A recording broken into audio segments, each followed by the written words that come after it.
Hello everybody, Torgal here, and welcome back to Modsauce 2. Last episode was part 1 of Nuclearcraft, and today I'm planning on finishing the rest of what I've been able to figure out about this mod, let's put it like that. Because the rest of this, there's a lot of complicated machines, I'm gonna say, that it's just really hard to figure out because there's so little information available.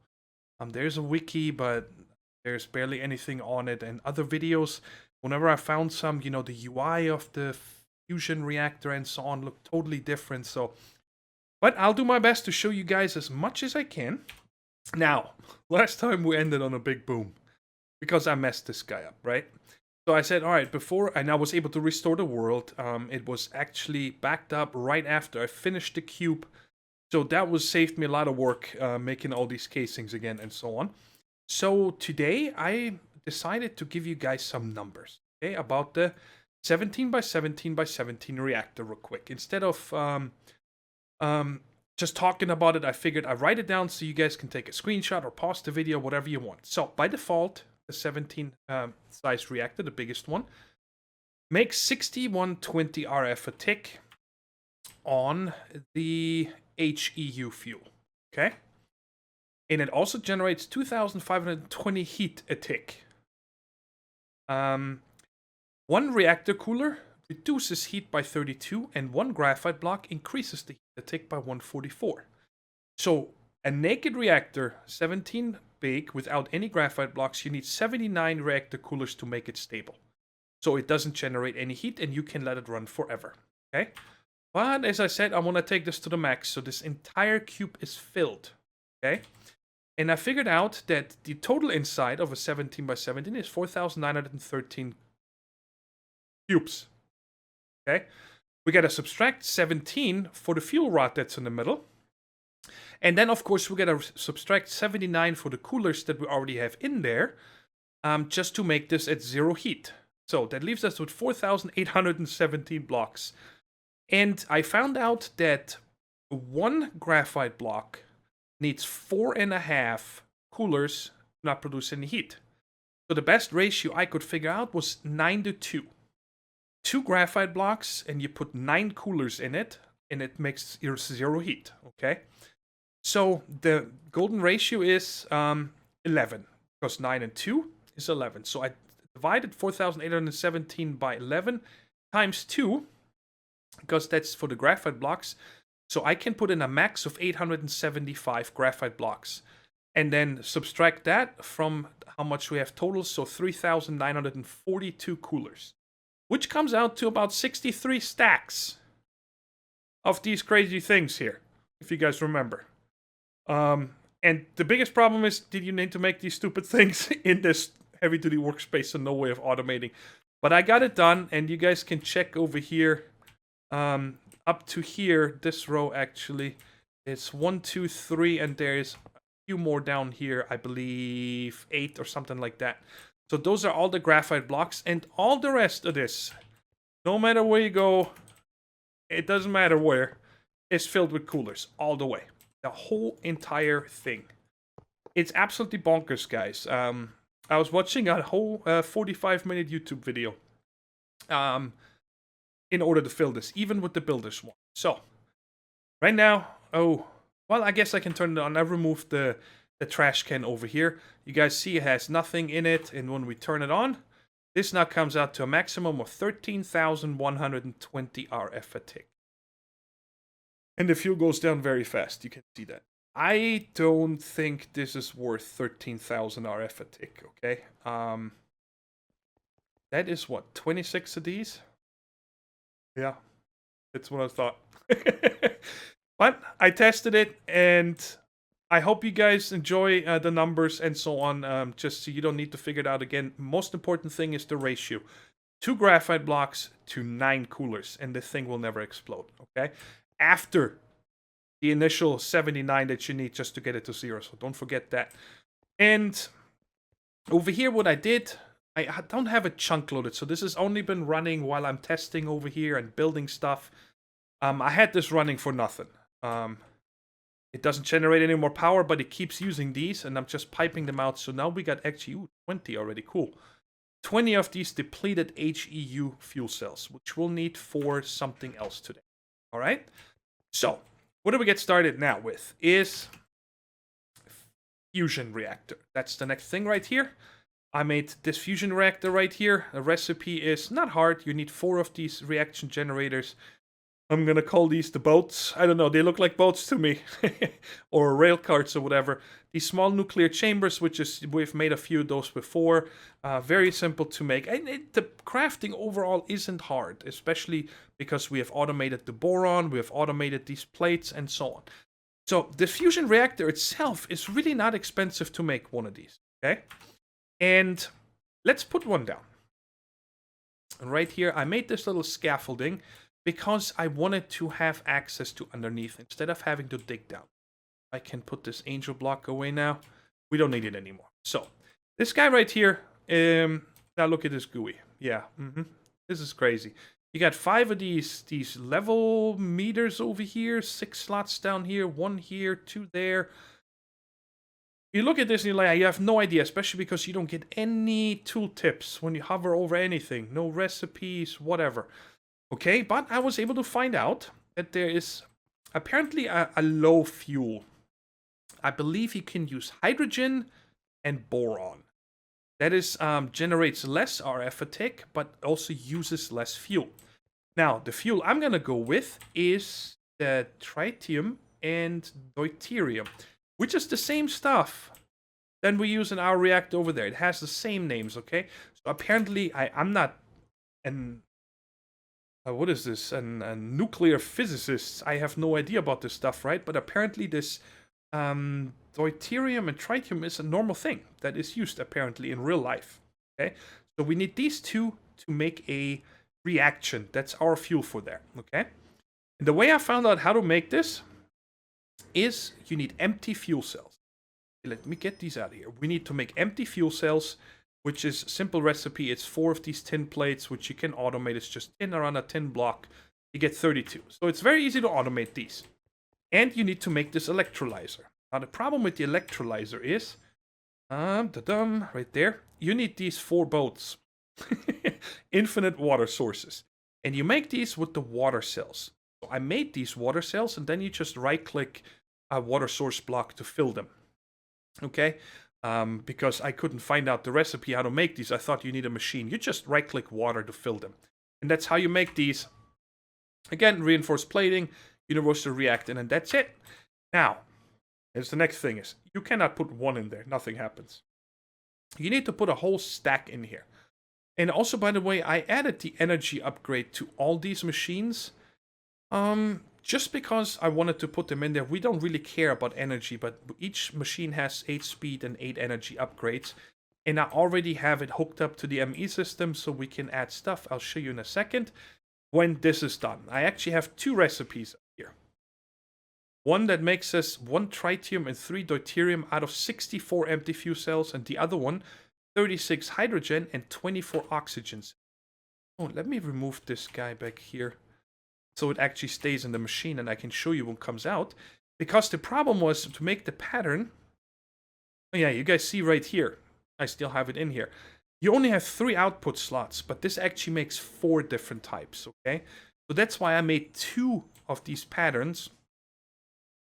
In case I ever want to order oxygen or hydrogen. I don't know if we're going to need it or not, but it's in there. I've been using it only to order the tritium and the deuterium so far. Let me just show you guys. I have, look at this, how much of this stuff I have already. But we have 63 deuterium and 21 tritium cells. Let's take 20 of each. Yeah, that should be good enough to get us going. So we got this.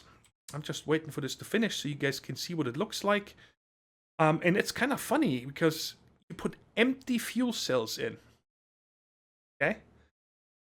Now, check this out. Here it is. We get all this stuff. This is free fuel. All you need is tin. That is it. As long as you have tin, you can make yourself free deuterium and tritium, right? Doesn't make any sense to me, but that's the way it is. So you don't need any of the ore that comes from nuclear craft or anything. And I pull it out. Gonna pull it out. Gonna do something. Worked earlier. Hey, ooh, wake up. What's going on? Is this an import bus? I put these two in. It imported everything earlier. Not sure. Maybe it's gonna take a minute. Is this actually still there? Yes, it is. All right, let's just put it out by hand. It did work, guys. That's how I made all this stuff here. So 1, 2, 3. Let's put these back and one of these. All right. So now we have the fuel. Now let's just put it in there, because nothing's gonna happen. Okay. This one by default also runs automatically, but it doesn't matter. So let's put the tritium in here and the deuterium, and that gives us 10,000 liters. I'm guessing that's what that is. But nothing is happening, right? Because the trick with this fusion reactor is that you actually need to give it power to start it. It does make somewhat sense because you need to heat the thing up, okay? I don't know if this is like it is in real life or whatever, but let's just give it power. Of course, from over there, we got unlimited power coming, and you see it fills the internal storage. And now we're gonna see this going up here in just a second. The MK is apparently millions of Kelvin. There we go. It's at 1. Once this is at 8 million Kelvin, I think it was 8, then we can take this off and it will actually start producing power. You know what? Why don't we actually set this to low and get a lever for this? I don't need to take it off and so on. So we can just automate this. Put that right there. And let's wait for this to get to 8 real quick. All right, we reached the 8, and now you guys see it's going up much faster, and it's starting to use the actual fuel. And you guys see we're generating RF. So now you can turn this off. Now you don't need to give it power anymore. Now you started the reaction, pretty much what we do over at the mechanism area with the laser, you know, where we shoot that big laser beam into the reaction chamber so it gets going. So now this is making RF, and it's gonna go up a lot, okay? And I only know the numbers for these two fuels, the tritium and the deuterium. The other ones, I'm going to leave it up to you if you want to use it. I would probably only use these if this was my only power source, because they're easy to make. And, well, you make them out of thin air. You just need 10. So, you guys see there's an RF bar that is now filled. This first one here, I believe, is the efficiency. That is 3%. The next one, where we don't see anything right now, is the heat. And the other two are the fuel over here, okay? Now, when this gets to 100%, this is going to produce actually, it's not going over 99%. When it gets to 99%, this is going to give us the max amount of power. And I am going to actually let's put the energy trash can back here, yes. And I'm going to hook up one of these cryo-stabilized ones. And it's just sucking out the power now. Because that way we can actually see how much it's making, you know, because the power is always empty. I don't care about wasting the power. But when this is at 99%, then we reach the max RF a tick. But then it doesn't stop. It actually then goes over 99%. And then, of course, the temperature keeps going. For as long as this runs, the temperature keeps going up. All right. And when it gets above 99%, but it doesn't show you, then actually the RF generation goes lower again. Okay. So you want to reach this. And I guess the magic number here, the temperature is 800 million Kelvin. And that 99% is when you get the max RF a tick. Now, I actually don't know if it's going to explode when it reaches the max heat, but I'm going to guess yes, because everything in this mod pack likes to explode. In this mod itself. Now, the problem is that it's going to generate quite a lot of RF a tick, okay? Probably more than I use overall right now. We have overkill power anyway, but even if I didn't have that, when that reaches the max, it's a lot of power RF a tick. Even if it doesn't store any power anymore, so like over here, you know, there would be an energy cube or something, it is filled, it's going to keep going up in heat, and it's going to keep using your fuel. So you need to figure out a way to automate this, guys. And I tried a lot of things. I tried with comparators. I tried with RedNet controller, but you don't get any readings. I tried Steve's Factory Manager, but there's nothing you can get besides you can talk to it and get input, put something in and pull something out, but that is it. I cannot figure out a way to read the efficiency or the temperature on this machine. So the only way you could automate this is if you spend a lot of time trying to figure out the timing, okay? So let's say, it gets up to 99% and 800 million Kelvin, and then you turn it off, and then you take a stopwatch and wait until it's down, let's say, to 700 million Kelvin, and then you turn it on again. And that time frame, how long was that? And then you set up second timer, how long does it take from 700 to 800? And then you turn it off again. So that I don't see this being automatable when it comes to turning on and shutting off. You can pump in the fuel, you can pull out the other fuel cells. By the way, here, I don't know what these are for, these 4. But this one right here is going to make us these hydrogen cells here. Well, I'm going to have to wait until we get one. And this one right here makes us, let me see the neutron capsules. Apparently there's neutron. And you make these empty capsules, which is just like this. Very easy to make, just the platings again. And you put that in here. And then when this bar fills, it pulls one down and fills it with neutrons. Now, I don't know what those are for. There's nothing you can do with them. So I don't know why are we collecting these or what's going on. And then let's find here real quick the hydrogen. This is stuff it needs here. No, let's see here. Hydrogen. I think those are the ones we're. They're another hydrogen. I don't know. See, there's no use for these either. So I don't know. Why are we collecting these? I just, like I said, there's a lot of questions I have, but unfortunately I can't find any of the answers. So we're going to let this go here. Now, the only thing I want to add before we move on to something else here real quick is I wanted to add 3 redneck cables here. I want to put one right there, then have this come out, but of course it connects to everything. So we're going to have to change this. Actually, and we'll put a lever right here because I want to be able to shut this off, okay? So, let me just show you here, 363, you turn it off, and it instantly stops producing, and the heat goes down quite fast, but of course also the efficiency. So, this is your way, I guess, see, the problem to me is that I'm fine, it produces a lot of energy when we get to it, that we can store in a big capacitor bank and then use that all up and so on. But the problem is that, every time you turn this off and the temperature goes down below 8, you're going to have to give it some power again to get it started. And that is the problem. So you can't even hook up like a capacitor bank and say, hey, if below 90%, start this thing so I get filled. And then when it's 100%, turn it off again. That way you could, turn this off. That would work. But the problem is that every time you do that, you actually need to send power in again. So I'm not saying this is bad. It's just I cannot figure out a way to automate it based on efficiency and temperature. On the actual RF, you could automate it. And this probably takes a really long time here. This temperature to reach all the way. I mean, this is now 300, almost 400. So this is probably, many, many thousand until it gets up here. So you really have to mess up for the thing to explode. Famous last words, I'm probably going to get it done.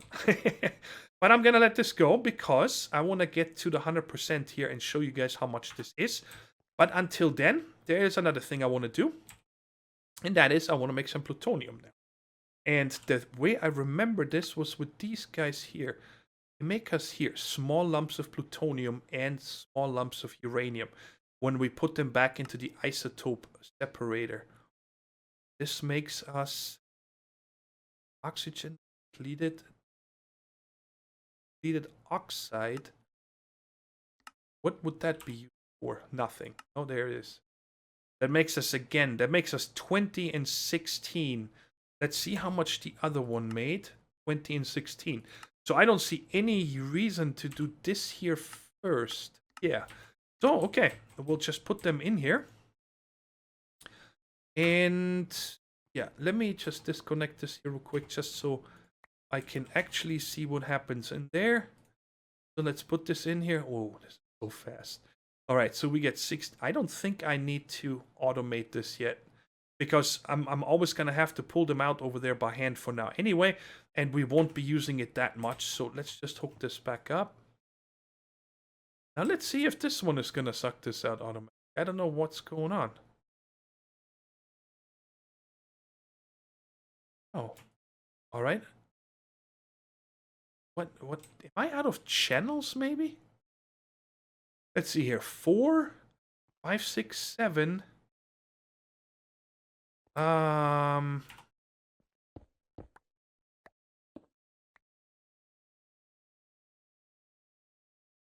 Get a smart cable here. Place this one. Let's see. Probably only 4 of 8, right? Hello, are you gonna connect again in time? There we go. 4 of 8 channels, so there's no reason this should not be able to pull out. Not sure what is happening here. Oh, it is pulling. Oh, so all I needed to do is connect this again. Okay. So it just needed to have a little jump start, I guess. All right, so good. Let me put these in here. Because the plutonium will need to make these radioisotope thermoelectric generators. A mouthful, guys. Okay, RTG capsule. I'm going to need more empty capsules. So let me get some of the platings. Oh, I don't have any of this. Make it. Ta-dum. Stop moving. All right, what was it in the corners, right? Oops, not this one. You right there in the corners, yes. Okay. So let's just make a few of these. Like that. Good, 32 should be enough. And now we need to make plutonium. Okay. So that is just 9 pumps. Plutonium. Okay. I wonder if this is gonna hurt me. Good, right? Just make them all. Okay, we can make 44. So, and now it's set in here. We can make it. Okay. So how many of these am I gonna? I just need 1 per D. I said I'm gonna make. What? Oh god! Oh god! Oh god! Oh god! What did I mess up? Did I not have small lumps of plutonium?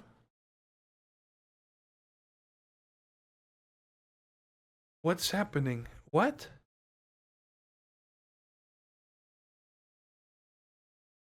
LEP. What? This is the LEP?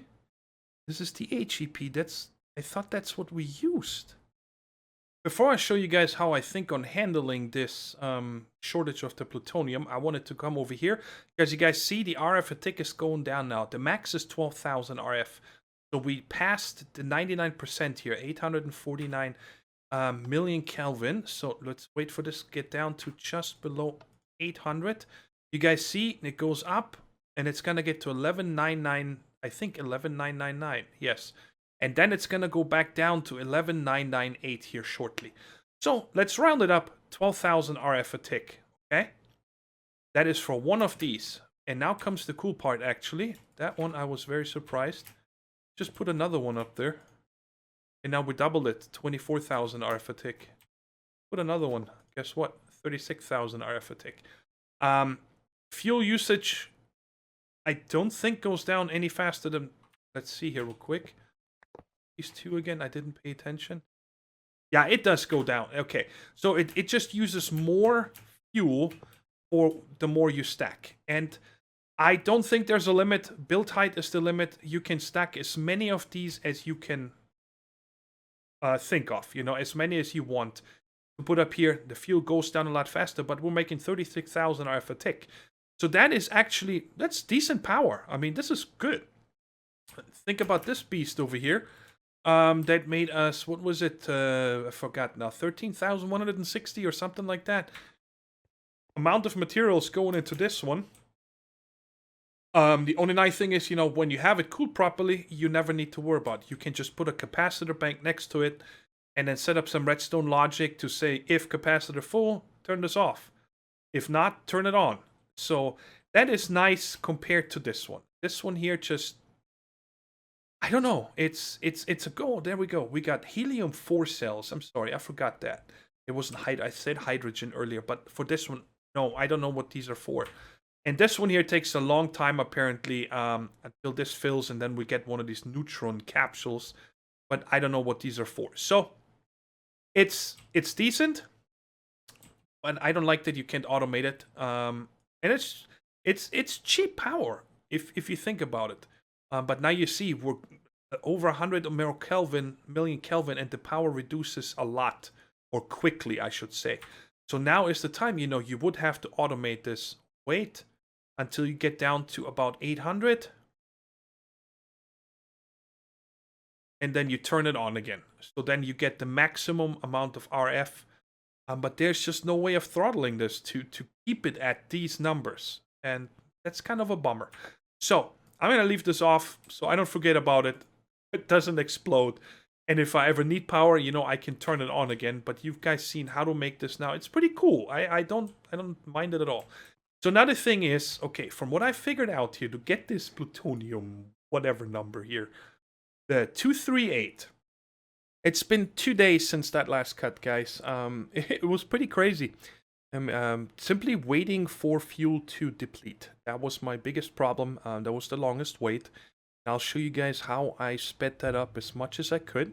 But my biggest problem is also trying to figure out how to get to this plutonium 238. Okay. It is very logical, the mod, don't get me wrong, but I'm having a problem with, you know, everything having very similar names, just the numbers are changing, and also all very similar colors and so on. So it was hard for me to wrap my head around, okay? And I'm like, I need to write this down. So that's what I did after that last cut first, because I did a lot of derping around on camera. That's why I cut all this out, how to figure out how to get this. And so I made this little diagram here. Hopefully it will help you guys understand it, because I had a super hard time. How do I disable this again? With N, I think. Yes, good. Let's get rid of this and also this. Now, let me get the cursor here. So, we got the LEU and the HEU. Those are the two fuels that we've been playing with, right? And I'm going to disregard the uranium that you see here because we don't need any of this. All right? You need to burn the LEU and the HEU 235s. And then when you get the depleted version, when you break it down in this machine here, what is this called again? The isotope separator. Then we get plutonium 239 and plutonium 242. And the plutonium 239 and 242 we use to make the next version, the LEP 239. Okay? And we need to burn this because we need the plutonium 241 and 242, which you get from breaking up the LEP 239 to make then the HEP 239, which requires the 241 and 242. Okay, and when this one is burned out, then you can break it up also in 242, but also the plutonium 238. Okay, now that is one route. There's another route where you can use, let me check here real quick. This one right here, the HEP 241. I decided to go with this one just because, I don't know why, but I needed to focus on one, right? So you need tons of these here burned up, depleted, in order to make the LEP, and then you need to burn up a few of those to make one HEP, and then you need to burn up a minimum of 3 HEPs to get the 9 small lumps of plutonium 238 to make one of these. Okay? I hope you guys understand what I tried to tell you. Okay, so I made these 10 over here. And it's kind of funny because I had another explosion, and I'll show you guys in a second why. Well, it wasn't funny, actually. I was really mad. First thing I did here is, when you build these, they can share a wall. Okay, I just guessed it. I remember a while ago actually speaking with Dragonfu about it, but I had never really tried it. But because these don't form as a multi-block, you know, they can share walls. So you save a lot of casing. So I made 10 of these 3x3s, and they're filled with the coolers. Okay? And I even ran another dense cable over here and then set these all up. And I just wanted to show you guys real quick how I did it. There's no magic in the basement. Right here, it's just the cables. Okay? That's all it is, the ME cables. There's nothing else down here. And every one of these, by the way, the import and export bus is only connected to the controller. I tried connecting them on a different block. They do not work. It makes sense because when I right-click this, nothing happens, right? You can only right-click it here. So, I have 4 of these reactors where I export LEU 235 fuel cells to. And I've actually turned this off now in here with the export bus. I put a redstone card so it stops making more because I still have so much going on. And of course a crafting card to make these LEUs and export them into it. So I got these 4 over here are making the LEU. And the 4 in the back, okay? What's going on? Why are they not importing? I've been having issues with the chunk loading. Bet you anything that bot loader, it's there. The chunks are connected. I don't understand what's happening. But then I always have to come over here, even though it shows it's, yep, 16. It's supposed to be 20 channels. I don't know why I've been having such problems. I think that if I would continue using the system, I would put a quantum ring over there. Because this white dense cable is going over there and this black one. I couldn't reuse this one because it already uses 15 channels.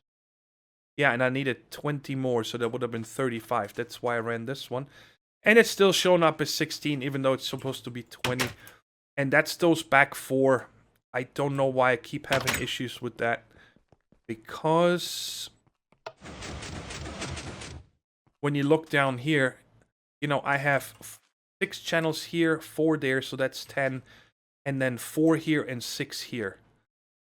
So, you know, that's 20 channels. Why is this always having a problem? Right here it just shows 6, so that means it only has these connected, or a mix of them, or whatever. It drives me bonkers. I really just need to put a quantum ring over here to solve this.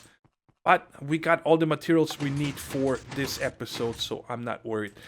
Sorry, I was getting sidetracked. So back here, I was burning up the HEU. Okay? And this is set to on the export bus, so it stops exporting, but the import bus should still be working. So these 4 here aren't working. These over here are. This is HEU again, and then I have this one back here extra, which makes another LEU, because I feel like I needed more of those than the HEU. So, I have 9 of these just always just burn up for nothing, okay? And that made me then the LEP-239, which I am burning up in here. This is LEP-39, you see that's the gray one. And then when this one became depleted, I made the HEP out of it. And this one is now burning up the HEP right here, that HEP-239, and it's also sucking it out. And I had to put it into this reactor, okay? Because it generates an enormous amount of heat, apparently.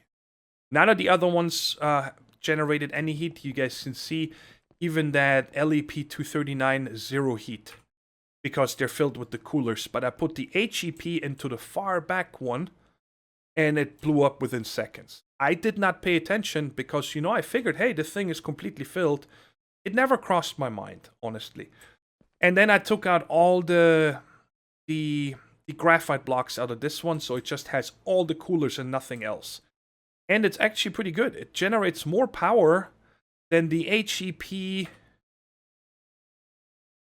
HEU 235 did, even with all these graphite blocks in there, okay? So this by itself makes a pretty decent power. I mean, this is the one that we need to burn up. Show you guys here. I added these levers so I can turn it off, and there it is. Plutonium 238. That is what we're after. And of course, I added all the patterns for the, you see, LEU, HEU, LEP, and HEP right there. And then also the patterns. So now that we finally have this thing right there, I can show you what I wanted to make with it. You get this RTG capsule, and you put this here, surrounded with 4 reinforced platings, and you get this guy right here, which is a really cool block. And if this is an option in your mod pack from the beginning to use, these things right here are the ones I would aim for. Check it out. I put this next to this guy, and out of thin air, it generates 100 RF. Okay? I don't think this will ever decay, go away, anything. It's pretty much like a solar panel that works all the time. It just makes 100 RF a tick. You can chain these, you know, with conduits and so on. And it is really amazing, actually. It's definitely worth all that work to set it up. Now, just to show you guys in this episode, it was a little bit frustrating because it was a lot of work getting all this going, guys. So, this is the radioisotope thermoelectric generator, and it generates 100 RF a tick out of thin air. I wanted to show you guys this fusion reactor one more time because I noticed that the last few days when this has been off, the temperature never went below 7 million Kelvin, right? And if you remember, at 8 million Kelvin, the reaction starts again. So when we turn this on and give it power for just a few seconds, now it's at 9 and I can already turn it off again. And the reaction already started again. So that actually means that, you know, when we hooked this up the very first time, it took a while, like a couple of minutes to get to the 8 million Kelvin the first time. But this way, it's actually now much easier automatable, I think. Because if you have a capacitor bank or something next to it and you just simply turn this on or off, depending if the capacitor, let's say, you wait until it's below 50%, turn this on, and when the capacitor is filled again, turn this reactor off. Of course, you're going to have to give it power to start it, but that's no problem because this now only took a very little amount of power to kick it back to the 8 million Kelvin. So that actually made me change my mind that this fusion reactor would be much easier automatable. I'm not gonna get into it, guys, because, well, we don't need it. I leave that up to your imagination. Or in another mod pack, when we maybe actually use this, then we'll figure something out. But I wanted to mention it because I think that is a big difference than to how I saw it first. So, here we go. We did all these things, and now it's time to blow some stuff up on purpose for a change. I made 2 little blocks, and I'm flying far away. I know that, yeah, Renovate has something built west of me, he told me. So I'm going southeast here. Little ways away. I think this should be hopefully far enough. Let's go a little further. Oh, yeah. I think this structure here, this needs to go away. So, what do we have? We have a nuke. And we have 3 nuclear grenades, okay? The nuke you make with plutonium 241, which I needed to wait again for the LEUs, I think. Yes, the LEU 239s to break apart to make this plutonium, and that makes the nuke. And to make the grenades, you need a nuke and surround it with some of this stuff here, the tough alloy and the string, and you get 3 of those. So why don't we start with the grenade first? I have no idea how it works, but cross your fingers. I'm just gonna throw it. I don't know where we're gonna throw it. I'm scared. Well, here it goes. Oh my god. Well, okay. Be careful with those grenades, guys. They kill you. Apparently I didn't get far enough away quick enough. Let me get my stuff and we'll continue. I think I'm getting close to where I died. The block up. Oh, that's probably where my gravestone is. Yeah. Oh, man. That's a big explosion for a grenade. I guess that's... I mean, it is a nuclear grenade. I get it, but I did not expect that I can take as much damage from it. Hey, by the way, I noticed that every time the reactor blew up, on my failed attempts over there, I never died. It just always destroyed a lot of the terrain, but it never killed me. So I guess that's probably why I wasn't careful enough. Alright, the house was over here. So did really everything go into the bag? Alright. I somewhat... I'll be underneath. Yeah, I guess this is fine here. Hope it will be.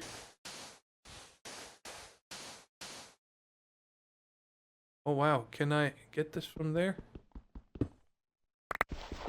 Give me all my stuff. Okay, let me see if I lost anything. Don't think I did. I shouldn't. Okay, looks good so far. Yep, I got everything, so it's okay, nothing happened. And I don't think I've been wearing my redstone glove anyway. It should be in this bag here. Let's see if I can... Yeah, there it is. Okay, because I don't wear that anymore. Because with this pick, I break stuff too fast. Alright, so this was a nice failed attempt there. Destruction is pretty big for a grenade. Okay, I'm over there. I kinda... Let's throw another one in this way, and I'm getting away this time. This has gotta be enough. Okay. So it just keeps going deeper and deeper. Let's throw this in there. Alright, that's a big hole. I mean, that's pretty great. That's a lot of TNT you would have to use. Okay, and last but not least, here is it. I'm gonna go a little further for this one. I believe that when we place this down, there's actually gonna be a warning. You have like 30 seconds to get the hell out of Dodge. Do I need to do something? Do I need a flint and steel? Oh my god.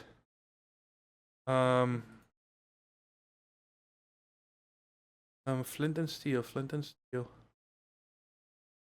Do I need a flint? I'm so scared. Let me just shift right click this. Oh. Oh my god. That scared me so hard. I want to see it still. Where is it? There it is. I want to stay at the render distance so I can see. I hope it doesn't blow me up. That would be terrible. So about 30 seconds it says. Before this goes. Oh my god, that was loud, guys. I'm sorry if you're wearing headset or headphones or anything. I apologize. And look at the devastation on the minimap. Was that it? I blew up again. You gotta be kidding me, guys. And it crashed the server. Alright, I'll be right back. Alright, guys, I just got my stuff from here. And look at the devastation. That is insane. Let's measure here real quick. From about here, I'm gonna say, we are at... Which one is this here? This the Z... Let's make it 300. All the way to... We're past 400. To about here. Let's say 450. So about a 75 radius. From right about here, I think, was the middle. So 75 block radius. It just destroyed everything. It's really impressive, actually. But of course, the server didn't like it. That was a lot of block updates at once. Now, let me get back here to... right there. I think that's the one. Yes, cool. I just wanted to recap real quick a few things that I think that are great about the mod. The mod itself is good. I have no problem with nuclear craft and the grind and so on. I mean, it's supposed to be, you know, nuclear. I guess it should be kind of hard. But I do believe that the number one thing is, what I don't like is when you have this turned off. Okay, it's not going. And I put fuel in here. I would like to see another line here, or possibly even just update the heat a tick with a number. This is how much heat this fuel in this setup is going to produce. The RF don't need to estimate, but tell us the heat that something is going to produce before we turn it on. Because, you know, it's not that efficient, this size here. And it would be nice to know how many of these stupid cooler blocks here I need, just so it doesn't blow up. Because, you know, it's...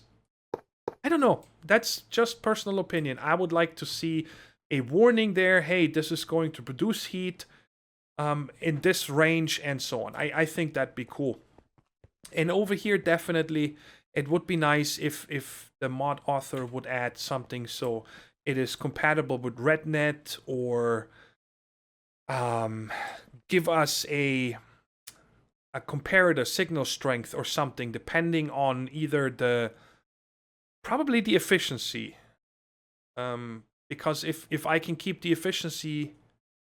No, not even then. It would have to be temperature based, because I need to make sure that I can turn this off when I reach a certain heat. I don't want this to blow up. You know what I mean? I don't want anything to blow up.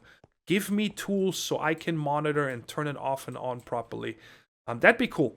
This guy right here, in my opinion, needs a nerf. I think it generates way too much power. 500 RF a tick is bonkers for a one block thing. I think this should be 100 RF. That's my opinion. It should not produce, or maybe 80 like a dynamo. This produces way too much power. And this one here, I think is nice. I mean, it obviously takes a lot of work to get one of these, and then just to have the passive 100 RF is nice. But honestly, I could also see this needing some kind of a fuel. And if it's something as simple as a sand block, or something like that. Just something that you have to put something in here. Anyways, guys, if you have any questions about the mod, feel free to go down in the comment section and ask away, and I'll try to answer them as good as I can. Because there is... Oh, yeah. That's another thing for the mod author. Please work on your wiki.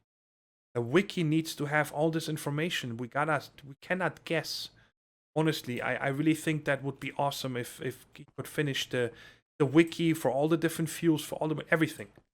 I know he's updating the mod quite often, so it's probably a lot of extra work that person has. But anyways, guys, hope you enjoyed the episode, and if you did, please don't forget to hit that like button. It was a lot of work. It took me on and off 6 days to make these 2 episodes. So any kind of positive feedback would be greatly appreciated. And if you didn't like something, also go down in the comments and let me know. And on that note, I'll see you in the next episode. Take care, stay safe, and bye-bye.